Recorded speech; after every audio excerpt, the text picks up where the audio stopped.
Vœux du président de la République à la nation congolaise, des personnalités politiques saluent l'engagement de Joseph Kabila à consolider la paix et à tenir le dialogue.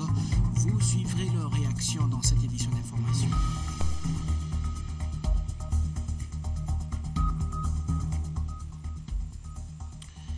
Et puis la paix, c'est toujours la paix. Le souhait des Kinois pour cette année 2016 qui commence.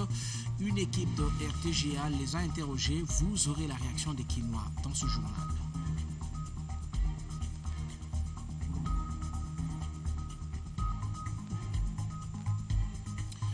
Dans le monde, en Arabie Saoudite, 47 personnes condamnées pour terrorisme ont été exécutées. Parmi ces personnes exécutées, il y a l'imam Namr al-Namr, un grand dignitaire chiite. Cela, bien sûr, a suscité la réaction des chiites dans le monde. Bienvenue à tous.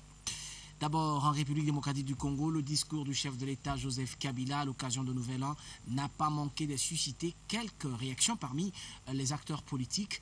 Des personnalités politiques interrogées par l'équipe de la RTGA ont salué la main tendue de Joseph Kabila et l'intérêt qu'il attache à la paix durable en République démocratique du Congo. Quelques réactions ont été recueillies par Martin Kayembe et Sylvain Bété.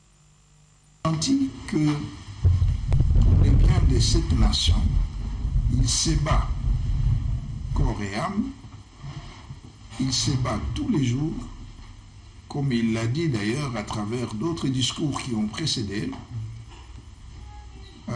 que là, partout où on discute Congo, la paix, la concorde, l'unité nationale, l'intégrité du territoire, le bien-être du peuple congolais, il ne manquera jamais.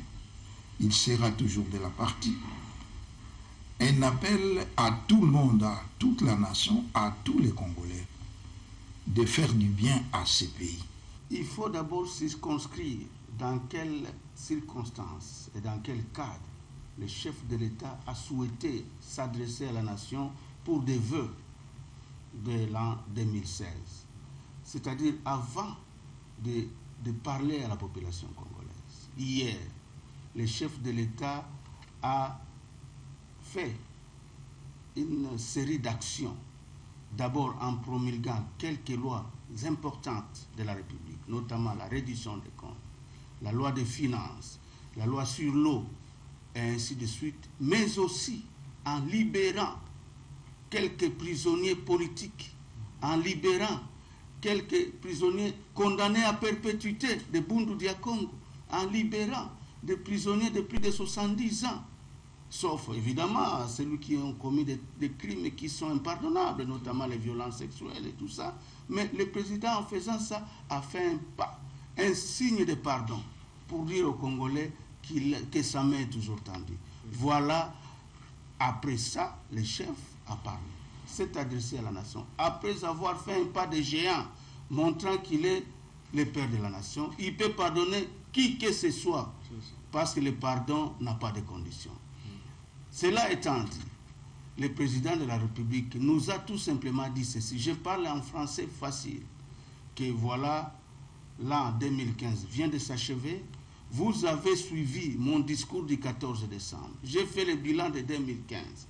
Voilà, nous allons en 2016. Je vous ai donné des projections que nous allons faire ça. Vous connaissez le prix de la paix que nous avons. Vous connaissez le développement, les infrastructures, comment nous avons fait.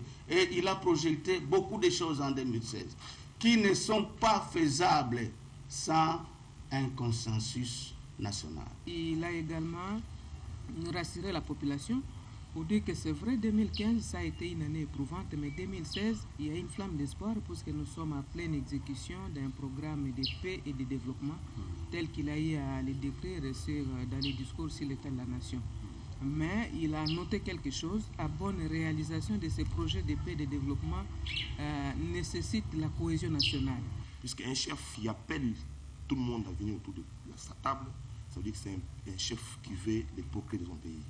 Si le chef d'État devrait se contenter d'être seul et de croire que tout ce qu'il fait lui permet d'aller de l'avant, il n'aurait dû pas tendre la main à la population congolaise.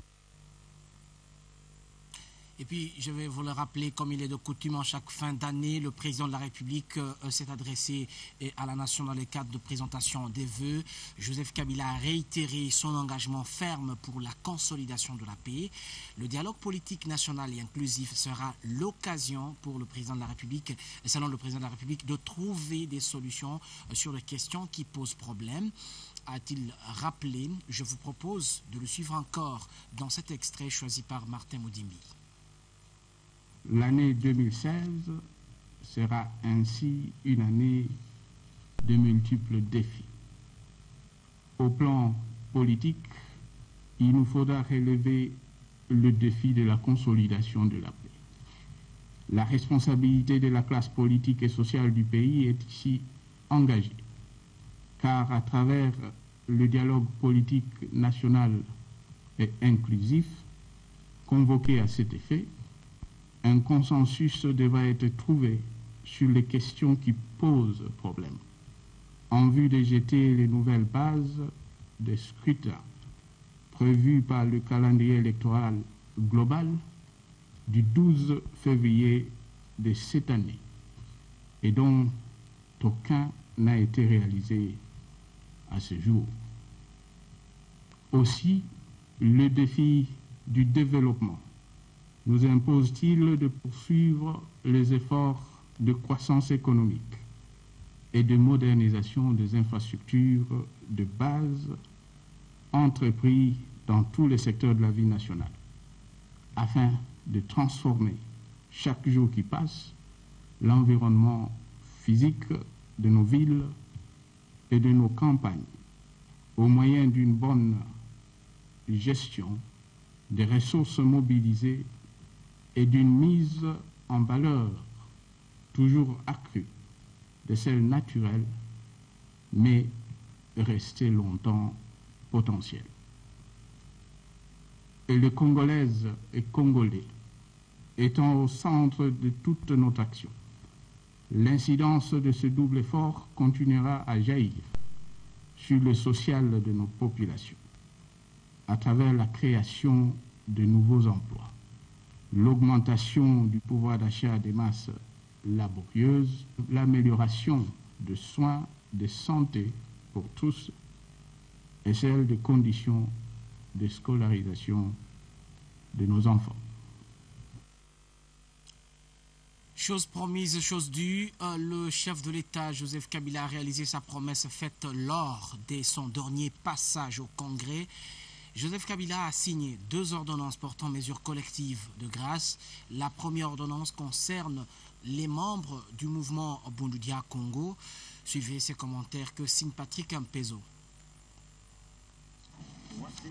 Comme annoncé lors de son discours sur l'état de la nation, le président de la République a signé 2 ordonnances portant mesures collectives de grâce.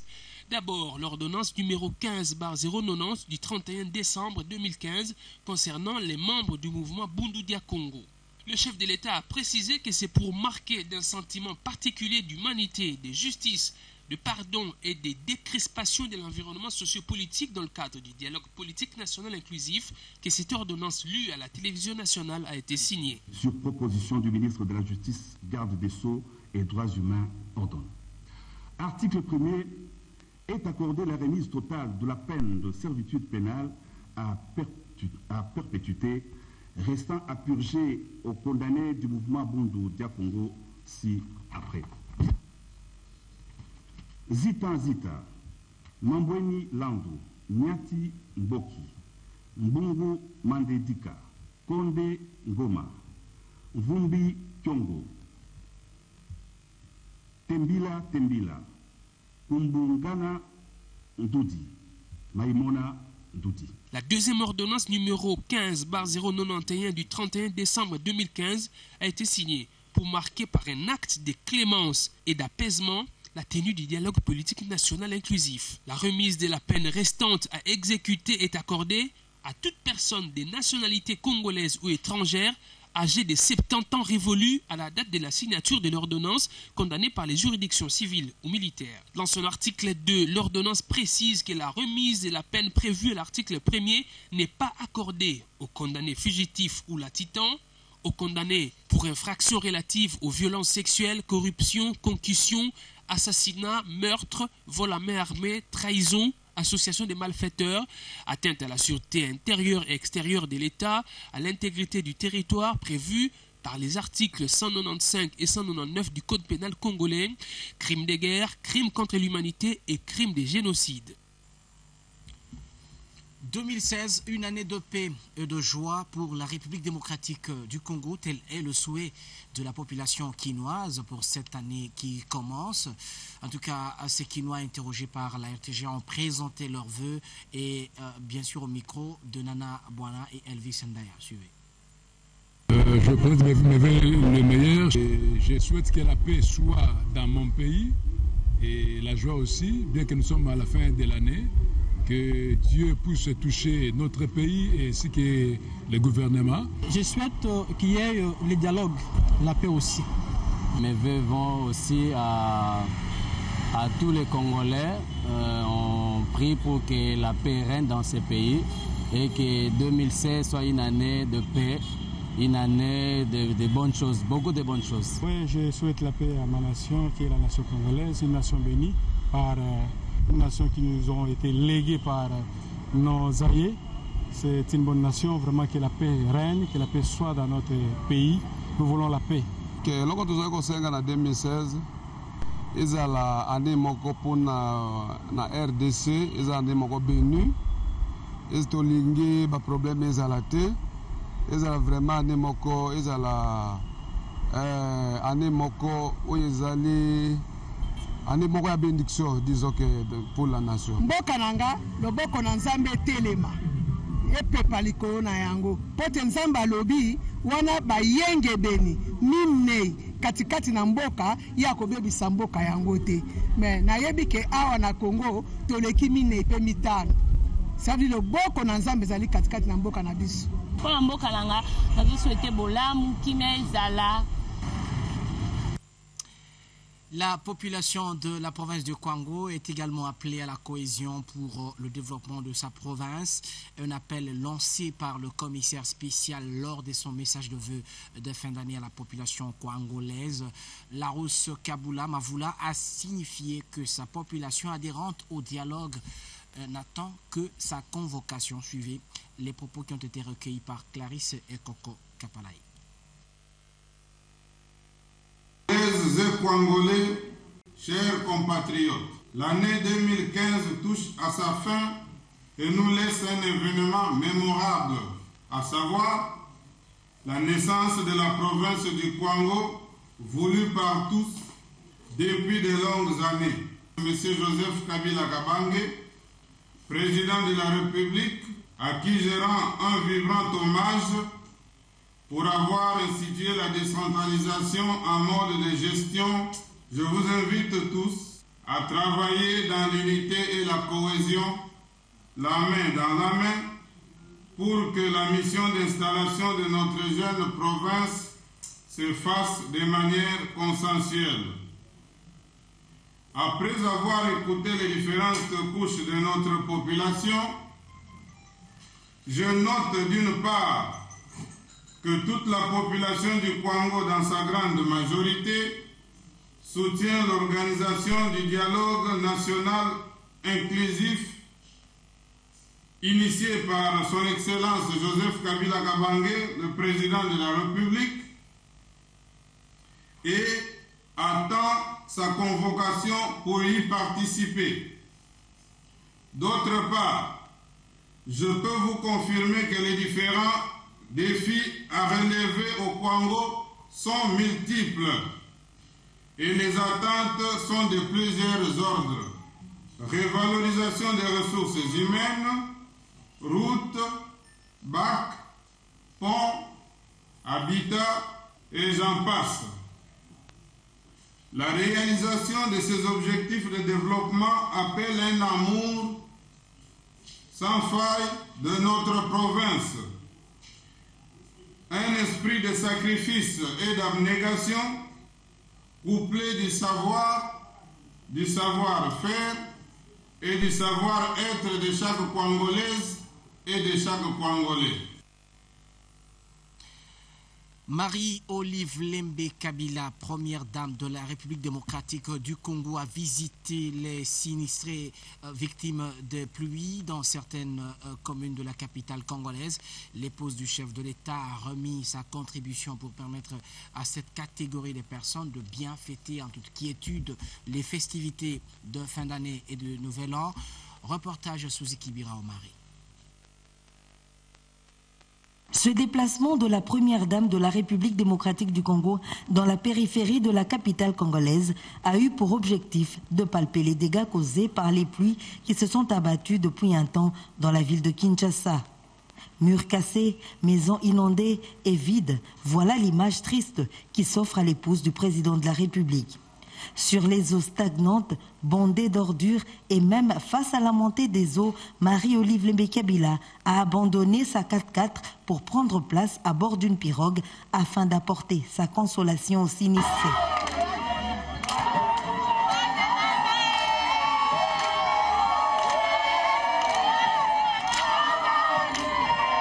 Surpris par cette visite inattendue, les sinistrés émus veulent à tout prix expliquer à Marie-Olive Lembe Kabila leur tragédie. Comment se réjouir pendant que ses compatriotes passent la nuit à la belle étoile, s'est interrogé l'épouse du chef de l'État qui a remis sa contribution afin de permettre à ses victimes de trouver des logements décents.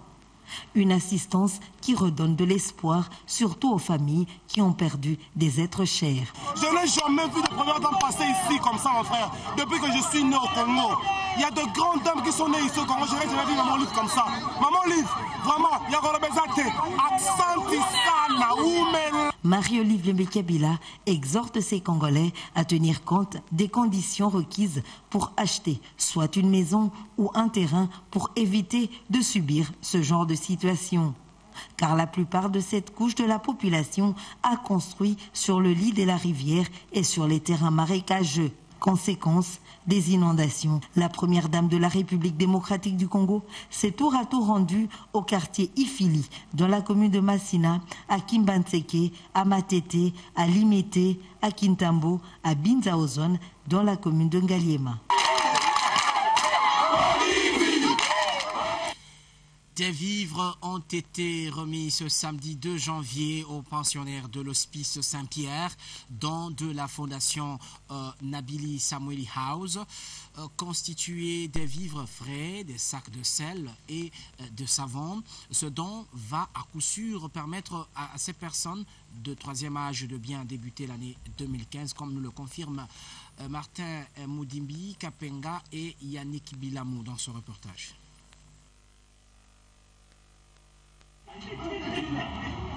L'hospice Saint-Pierre dans la commune de Kinshasa a reçu ce samedi 2 janvier la visite surprise des membres de la fondation Nabili Samueli House, une fondation qui a déjà fait ses preuves en RDC en termes d'assistance aux personnes vulnérables.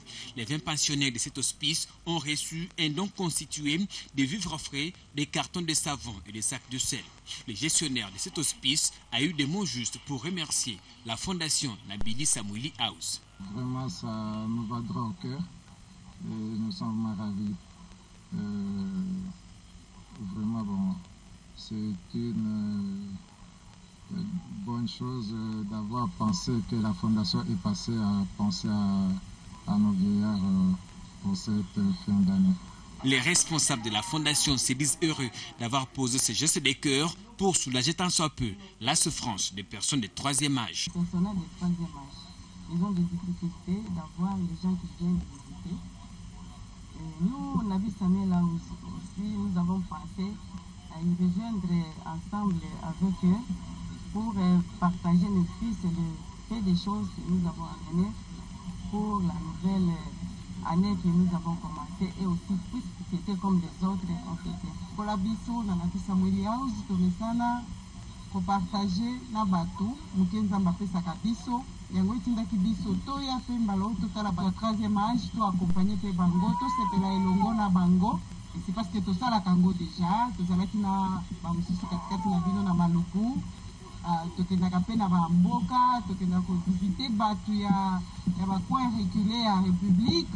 La fondation Nabili Samueli House existe depuis 2003. En 13 ans d'existence, elle a déjà eu ses lettres de noblesse dans le domaine de l'assistance aux nécessiteux.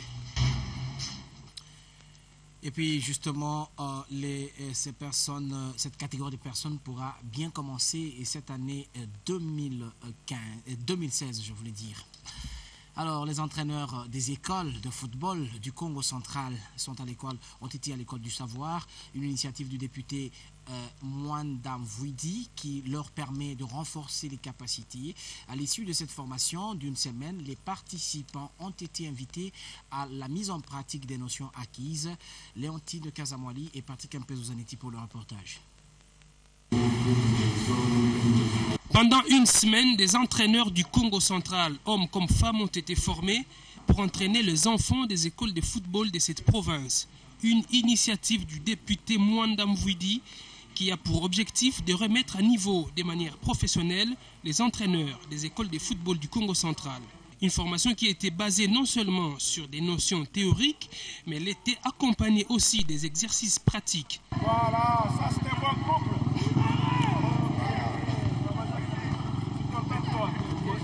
Au terme de cette formation, les participants ont été appelés à mettre en pratique les différentes connaissances acquises. Vous avez appris beaucoup de choses. Vous voyez, à travers le football, vous n'avez pas seulement appris à taper dans le ballon, mais vous avez appris à rendre le football une école de vie.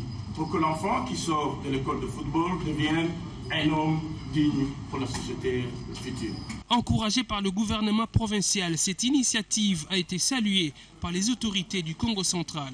Le sport sera un facteur de cohésion nationale pour la République démocratique du Congo, pourvu que ces sports-là soient assis sur le respect de règles et de normes. Et pour respecter ces règles et ces normes, il y a un fils de cette province, à la personne de l'honorable Mwanda Mvwidi, qui a compris que le développement, c'est un rendez-vous du donner et du recevoir. Il ne faudrait pas que les Congolais attendent tout de l'État. Mais il faudrait que chacun de nous fasse aussi quelque chose pour le Congo. Le député provincial Mwanda Mvwidi veut par cette initiative redynamiser le football congolais à travers les plus jeunes. Et puis dans le monde, en Arabie Saoudite, 47 personnes condamnées pour terrorisme ont été exécutées, dont un grand dignitaire chiite, l'imam Namr al-Namr, qui est donc la grande figure d'un grand mouvement de contestation contre le gouvernement en 2011 dans l'est du pays où vivent la majorité chiite. Son exécution a provoqué la colère de l'Iran qui a déclaré que Riyad paiera un prix lourd pour avoir exécuté ce dignitaire chiite. En dehors de Téhéran, cette exécution a aussi attiré la colère des autorités chiites du Liban et de l'Iran qui voient déjà un risque d'embrasement de la région. De leur côté, les rebelles chiites du Yémen ont fermement condamné cette exécution. Pour être complet sur ce dossier, l'Arabie Saoudite a à son tour annoncé la fin du cessez-le-feu au Yémen. Et puis en Israël, après la fusillade du vendredi au cœur de Tel Aviv qui a coûté la vie à 2 personnes, la police israélienne reste prudente sur les motivations de l'auteur de la fusillade qui serait un arabe israélien de 29 ans qui aurait volé l'arme de service de son père, volontaire de la police. Pour l'instant, les policiers se sont largement déployés au centre de Tel Aviv, sur le lieu où s'est déroulée la fusillade, en tentant de retrouver le suspect qui est toujours en cavale. Cette fusillade intervient dans un contexte particulier des violences où les attaques à l'arme blanche se multiplient depuis 3 mois. Et puis, en base de l'armée de l'air située dans le Pendjab, près de la frontière avec le Pakistan, a été attaquée, bien sûr, cette base. Les auteurs ont, au nombre de 4, seraient bien sûr originaires du Pakistan. 2 de ces assaillants tués dans les échanges, les tirs qui avaient suivi avec les forces de sécurité. Un garde de la base a trouvé également la mort. Vous le voyez en image. Voilà, c'est la fin de cette édition d'information, justement cette information sur l'Inde qui boucle ce journal. Je vous rappelle le principal titre pour ceux qui nous ont pris en cours de diffusion. Message de vœux du président de la RDC à la nation. Des personnalités politiques interrogées par la RTGA saluent l'engagement de Joseph Kabila à consolider la paix et à tenir le dialogue politique inclusif.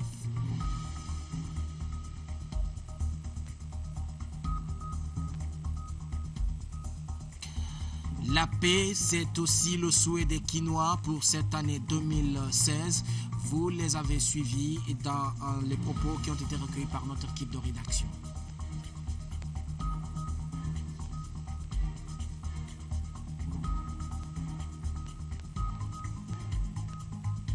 Enfin, dans le monde, en Arabie Saoudite, 47 personnes condamnées pour terrorisme ont été exécutées.